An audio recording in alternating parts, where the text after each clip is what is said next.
Uma iniciativa corrente que é de extrema importância, principalmente para os financiadores, né, CAPES, CNPq aí no Brasil e as outras financiadoras, e que é uma demanda que veio constante desde o início, é, dos financiadores, em como a gente, existem esses princípios, como é que a gente reforça que os pesquisadores, que as pesquisas, os projetos de pesquisa sigam esses princípios e que a gente realmente consiga isso do ponto de vista do financiador, consiga alavancar a reutilização de dados e a reprodução de pesquisa. Então, nesse contexto, existe esse trabalho chamado Fair for Funders. Foi uma iniciativa do escritório Golfer aqui na Holanda. O Luiz Olavo esteve bastante próximo a essa iniciativa. Eu recomendo muito olhar, tem um vídeo na internet disponível no site da DTL, o Dutch Tech Center, Tech Center for Life Science.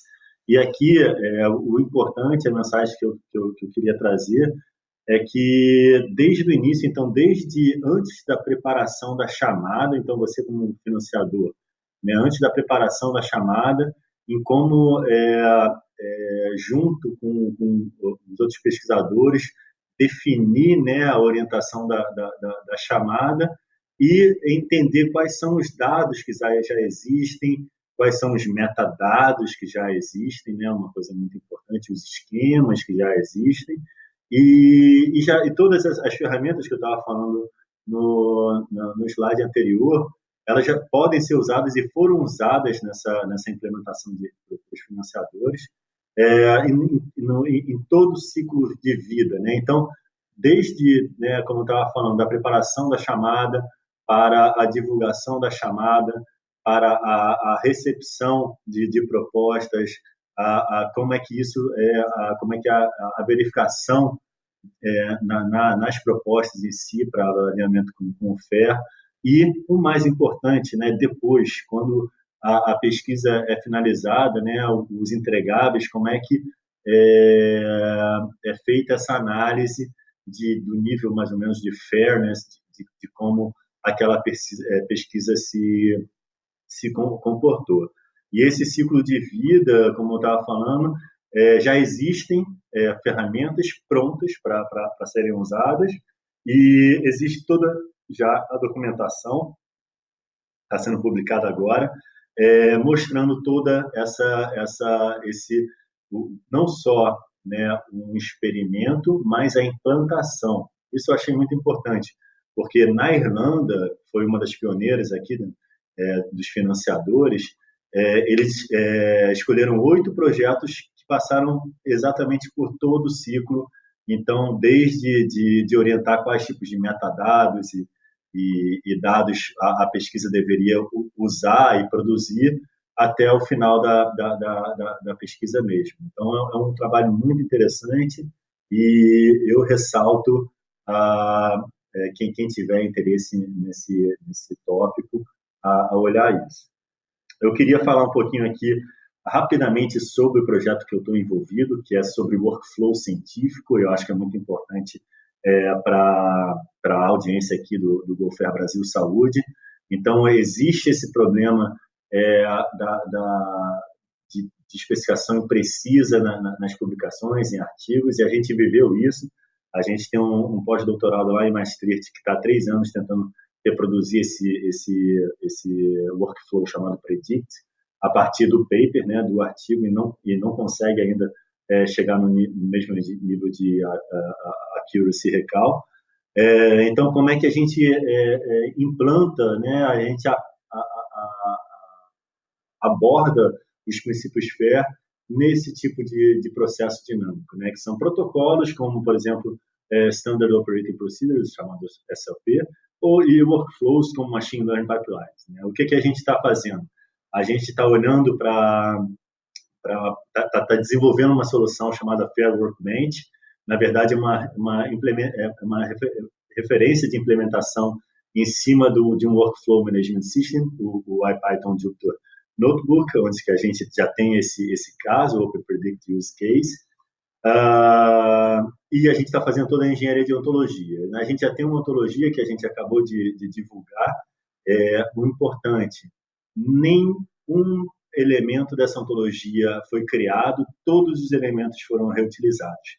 Porque eu fiz essa pesquisa, uma revisão de literatura onde, dos modelos semânticos para workflows e processos, e vi que para todos os requisitos que a gente tem dentro do nosso projeto, já existia alguma ontologia que poderia ser usada. O grande dificuldade é como reutilizar só partes de ontologias. Então, a ideia, esse projeto vai até 2021, e a ideia é a gente evoluir, né, na adoção do FAIR também nesses processos dinâmicos. Aqui eu vou passar, porque aqui eu falo um pouco sobre as contribuições mais específicas desse projeto e as lições aprendidas que eu acabei de falar, que é muito difícil reutilizar partes de ontologias, e o trabalho corrente que a gente está fazendo, que vai até 2021. Quem tiver interesse nesse assunto, por favor, entre em contato direto comigo.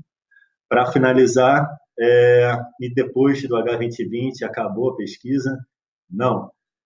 Ano passado foi divulgado esse New Horizon for Europe, que é um plano, um programa para 2021 a 2027, né, onde foi olhado as principais lições, né, que tiveram com os outros framework programas de framework da Comissão Europeia, principalmente FP7 e o H2020, né, até onde que a gente está no momento.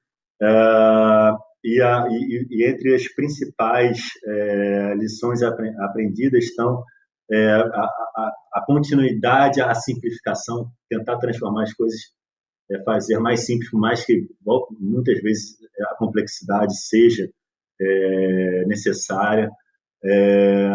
O H2020 fez grandes progressos em termos de simplificação em comparação com o FP7. O apoio à inovação revolucionária, né, embora tenha sido identificado algum potencial de apoio à inovação, a inovação de criação do mercado no H2020, esse posto deve ser consideravelmente fortalecido, é isso que eles estão colocando. Criar mais impacto através da orientação à missão e o desenvolvimento do cidadão. Então, tem essa necessidade de maior impacto e maior alcance para os cidadãos, então chegar no usuário final. Aumentar a sinergia com outros programas de financiamento e políticas na unidade europeia, na Comissão Europeia, na unidade europeia. Fortalecer a cooperação internacional, e aí é muito importante porque o Brasil está nessa, né? E existe esse requisito, essa necessidade de intensificar ainda mais e fortalecer a excelência e a competitividade da Europa em pesquisa e desenvolvimento, e com colaboração, né, com aquela ideia da economia compartilhada, junto com outros países. Uma coisa que a gente está nessa direção aí com o Open Government Project, o OGP, aí no Brasil e internacionalmente, que é reforçar a abertura, né, o Open Science.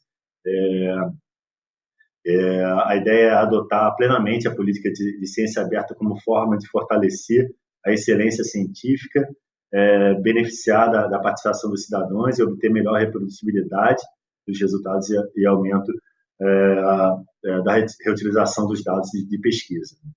E, por fim, a racionalização do cenário de financiamento, né, que é um ponto-chave para melhoria,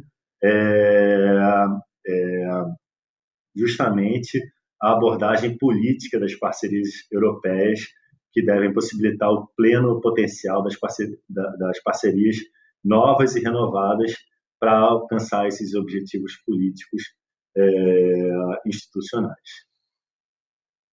É isso, muito obrigado. Perguntas, respostas, estou à disposição.